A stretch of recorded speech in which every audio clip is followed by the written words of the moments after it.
Well, hello. Today is Friday, January 18th. Friday. That means the weekend is approaching. And we all know I struggle on the weekends. So I wanted to thank Rosie, one of my subscribers, had sent me this article about do you deserve that treat today? I play catch up the whole week. I go crazy. I'm fine on Saturdays, but Sunday, so I've decided that Sunday I am going to track. Plus I have birthdays, so I will be vlogging on Sunday. If I have a birthday on Sunday, and don't lie to me and tell me it's your birthday on Sunday just because you think I'm going to vlog. I'm wise to you. You know, I'm a mother. I know that. And I'm a grandmother. I know all the tricks of the trade. So, you know, you're not supposed to point. I always pointed at you. I was told that when I was younger. But anyway, I read this article. It was a very, very thorough article, and it was very mind-reflecting for me. So the title of my video today is, Do You Deserve That Treat Today? Mine being on Sunday. Do I deserve that treat on Sunday? Because Sundays are the days I go crazy and think, I deserve this. I deserve this. So some of the questions, or you might ask, or some not questions, but some of the statements you might say to yourself is, you know, I had a really hard day. I deserve that. You know, I ate a salad for lunch, so I have the extra points. You know, I exercised all week. It was cold out there, but I got out there and walked every single day. You know, I put up so much at work, and when I come home with my kids and, you know, my husband and my wife and, you know, blah, blah, blah. And you know what? I just deserve it. I really just deserve this treat. Not even a treat, a cheat. I deserve this. So why is it that we do that? And it really goes back to when we were very young. It's for the praise that we're going to get for somebody. It's like a reward. I told you the other day I wanted to have a little gold sticker on Monday, but I knew I wasn't going to get one because I was done so poorly on Sunday. We get rewarded with food. We always do. It's just like you go to a big wedding celebration, and where do? You go to the reception. You have food. You know, it's just, you know, you go to the show, and before you go into the show, you got to reward yourself with popcorn and pop and candy and all that. How many people really sit home at well, I mean, sometimes it happens, but it's not like every time you turn the TV on, you go in the kitchen. Well, maybe you do. I don't, but, you know, you get a treat, and you're going to sit there, and you're just going to eat a treat every time you sit down in front of the TV. No, you just don't do that. You know, like when you train your dog, you give them a treat. It's just, you know, your kids, if they're good in school, you give them a reward. You know, it's just a part of our life. And we have to distinguish between, is it a healthy treat? Is it something that we really needed? Did we need it because we had a bad day, or did we need it because we did something good? You have to really think about when you're having that treat, why are you eating it? You know, psychologically, you got to figure that out. And if you really had a hard day, really, really, truly had a hard day, was that food you're going to eat make it any easier? It still was going to be a hard day, and no matter what you had, it didn't make the day any easier. And if anything, it made you feel more guilty after you ate it. It might have relieved your stress for that hot minute while you were eating it, but then afterwards, how much guilt do you really have? I have a lot of guilt afterwards. I'm thinking, like on Sunday when I went crazy. And unfortunately, I find with a lot of the high processed foods is it doesn't satisfy you. It might satisfy you for that hot minute, but then you'll want something more. If I eat something salty, then I want to have something sweet. But if I eat something sweet, then I want to have something salty. And that was my Sunday. I was going back and forth between the salt and the sweet and the salt and the sweet. A lot of times you just say, well, you know, I was good. I ate a salad today. I exercised. Why is it so hard to be good? Why do we think that it's a chore to be good? It should come easy in our life. It shouldn't be something that we have to strive to do. It should be something that should come pretty naturally. And I realize that we all have that devil on our shoulder telling us, you know, like we should do this, and, you know, don't do that, and, you know, you can do this, and you can get away with that. But we also got an angel on our other shoulder that tells us that, you know, you can do better. You really can do better. We have to listen to our subconscious a lot. You have to listen to your inner voice. Everyone has an inner voice, and you just have to listen to it. A lot of times, if I really want something, Sunday was not the day that I did this. But for the most part, Monday through Friday, when I'm making up for Sunday, I always tell myself, give myself 10 minutes. Wait 10 minutes. And if in 10 minutes I still want it, decide in that 10 minutes, do I want it still or do I want to wait another 5 minutes because I'm really close to deciding not to have it? Then give myself another 5 minutes. Now, if after 10 minutes I've decided, no, I do want this, I really want this, then I do go have it and I don't have much guilt. I'm still going to have a little bit of guilt because I'm thinking I don't really need that, but I did, excuse me. It's in the morning, my sinuses, I know, you know that. So if you think you deserve a treat for the bad days, why don't you think you deserve a treat for the good days? If you really think about it, if you're having a really good day and you're following your program and you're exercising and you're that, the thought of having something bad never enters your mind. You think, well, I'm doing really well. I'm going to do really well. It's not until a bad thought comes in that you want to have something, you think, well, I had a bad day. You have to reverse your thinking. You have to think, do I really, really, really deserve this? And then you have to decide what is good food and what is bad food. We all know that good food are your fruits and your vegetables and your proteins and, a little bit of healthy fats. We all know that. But, sometimes a piece of cake is a good food. And the reason I say a piece of cake is, I'm so sorry about my throat. I don't know what the deal is. But sometimes when we say that a cake is a bad thing, if you're going out for a birthday party and you want a cupcake or you want a piece of cake or something, in that moment, I don't consider that a bad food. I'm thinking it's a celebratory food, that you're sharing the joy and happiness with someone else.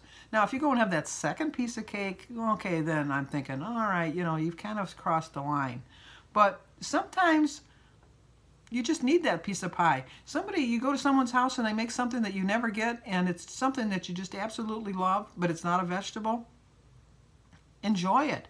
Don't say, well, I deserve this now because, I went for a walk yesterday, so I can have this piece of cake, or I can have this piece of pie, or, I had a salad for lunch because I knew I was coming here, and so now I deserve to have this piece of cake.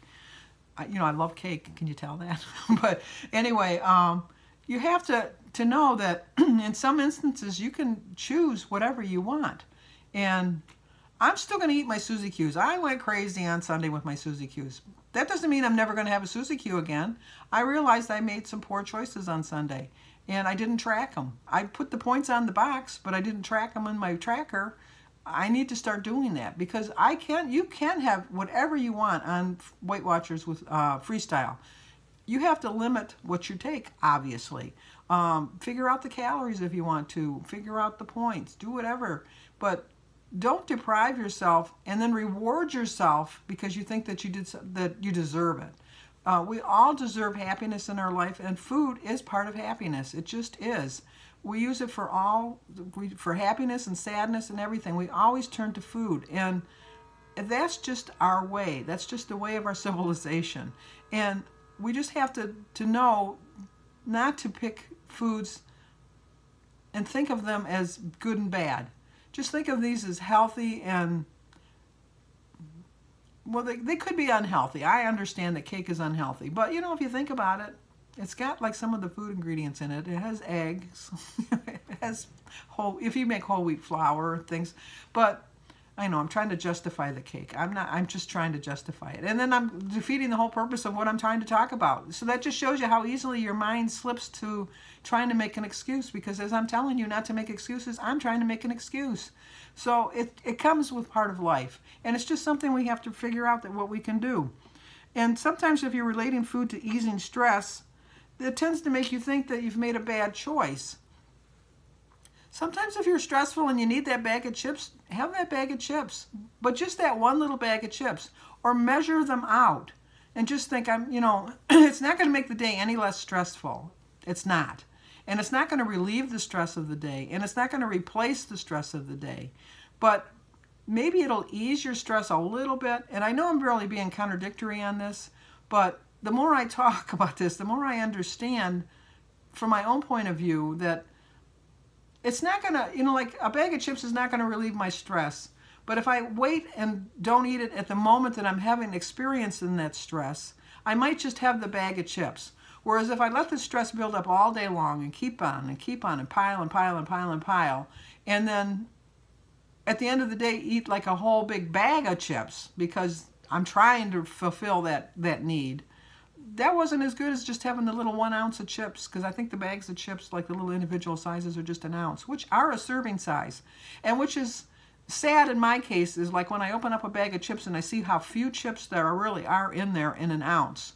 And then I'm thinking, this is all? But then I think about it, how many chips I've eaten in the past, thinking that it was a serving, and it was probably 5 and 6 servings, which was even worse. And then I've always used chip dip with it, which is even worse than that. So it's just, you know, you just got to remember that. And emotional eating is just going to lead to more unhappiness, because if you're really feeling emotional and you're trying to eat it and you're trying to fill that void, then you're going to feel guilty because it didn't fill your void. And then you're going to try to eat something else to replace it. I really think that Sunday I wasn't feeling emotional this past Sunday, but I got a feeling that I was having an emotional day. Why else would I have kept choosing poor foods, going crazy, trying to eat everything that I don't eat during the week, depriving myself of the whole week as some sort of reward that I made it through the whole week, that I can do this on Sundays? I can't do that on Sundays. So my plan next week is to use my extra points. I get 42 weeklies, which is 6 points a day. I get 23 points anyhow during the day, just using them along the way, and not go crazy on Sunday and then Monday through Friday deprive myself, because that's what I basically do, is I deprive myself of a lot of foods that I really want because I've gone so crazy on Sunday.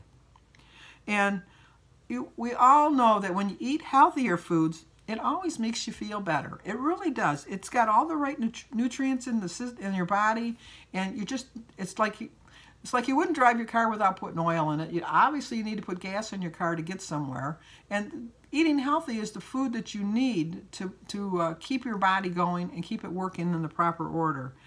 But sometimes you just need to have a rich, sugary food. I think your body craves it sometimes. I mean, you can go completely perfect and never have sugar in your life, and then as soon as you have that one little piece of sugar, then your body remembers, you know what, I like this sugar, I do like this sugar, and then you start eating it crazy. Whereas I think if you put a little bit of sugar, like let's say if you put a teaspoon of sugar in your coffee, maybe that's just enough to satisfy that urge. Whereas if you keep depriving your body of it, when you finally have that little teaspoon of sugar, your body goes, oh my gosh, she gave us sugar, let's go crazy, now's the time, attack, attack, attack, let's circle the wagons and let's get at her, let's get that sugar in our body. And we have to know that you can have sugar, you just can't go crazy with the sugar, you just can't. And when you stop putting a label on food, then you realize that the reason you choose the healthy foods is because it just makes you feel so much better. One piece of cake, once again, cake. One piece of cake when you're out at a birthday party just might satisfy that little bit of you inside that wanted that sugar. But then keep eating like the fruits and the vegetables. I always say when you go to a party, what's the very first thing that always is empty? And it's always the fruit and vegetable tray. Everybody always says, oh, I'm going to bring a fruit tray, I'm going to bring a vegetable tray. And they go, oh yeah, okay, whatever. And then you know what? If you look at it, when the people are bringing leftovers home, they're never bringing the vegetable tray home because everybody's eating off of the vegetable tray. So you got to think of it that way. And maybe if you tend to make healthier foods seem more tempting, you might choose them more often. I love vegetables, but like a piece of celery. Okay, I'm hungry. I got celery cut up in the refrigerator. Let's just have some celery. It's just not going to do it for me, because as I'm walking past the celery, I'm walking past the cookie jar, and then we all know the cookies are going to make you feel a little bit more full or satisfied than just a piece of celery, because it's a piece of celery. What I do now is I use chip dip, or not chip dip, veggie dip. Chip dip. See, I got chip dip in my mind. I use a veggie dip. I have it's LaFlorian, I think it is. And this week I'm eating the queso cheese. Last week I had the artichoke and spinach dip. I'm switching them up. It's Laterio something. I have to check on my daily vlogs. Check on my daily vlog today, because I think I'm going to have it with one of my snacks today, or my lunch. I'm going to have a vegetable platter for my lunch. But the daily vlog from the 18th, in case anybody's watching this on another day other than the 18th. But I use the dip because I would rather spend 3 points for 2 tablespoons, which when you measure it out of the dip, that's quite a bit. It really is. But 3 points for 2 tablespoons of the dip And if I was to have a Suzy Q, that's 7 points. And it's not going to really satisfy me as much as that celery is going to satisfy me. And the dip just kind of is like, it's perfect for it. It really is. And it just kind of spices it up a little bit. And a lot of your foods, you need to spice them up. You know, if you put a bland piece of chicken in the oven and you put it in the oven and you cook it and you take it out, you know, like you put a little bit of, you know, salt and pepper or whatever on it, and you bake it, and then you take it out and you eat it. It's just bland. It really is just bland. I put some garlic salt and onion salt. I use a lot of salt. I know that. Let's start with, I know I use a lot of salt. But I use some garlic salt and some seasoned salt, and then I have everything but the poppy seed or whatever. Everything but the bagel. Poppy seed dressing or stuff on it. And then I do use a tablespoon of Viva Italian salad dressing over the top of the chicken, and I probably put like a teaspoon of breadcrumbs over the top of that, and then I bake the chicken. I count the points for the chicken because I know the chicken is 0 points, but I would rather just have the 2 extra points and enjoy the piece of chicken. And so you can spice up your food and make it better. You just really can. So what you want to do is make the question about the food you choose is whether it's about your goals or your worthiness for the day. If you're just trying to fill your self-esteem for the day for food, it's not going to work. It's just not going to work. Okay, hopefully that was helpful for you. I mean, it was very helpful for me. I know I'm going to be on track on Sunday, and I wanted to thank Rosie once again for sending me this article. And I wonder if you have any suggestions for me to help me stay on track on Sunday. Put them in the comments below because I'll take any suggestions. I am going to videotape on Sunday, and I am going to track. And I am going to go for a walk after I go to church. So if you can think of something else I can do, let me know. So give this video a like, leave a comment, subscribe, and share it. I'll talk to you guys on my daily vlog.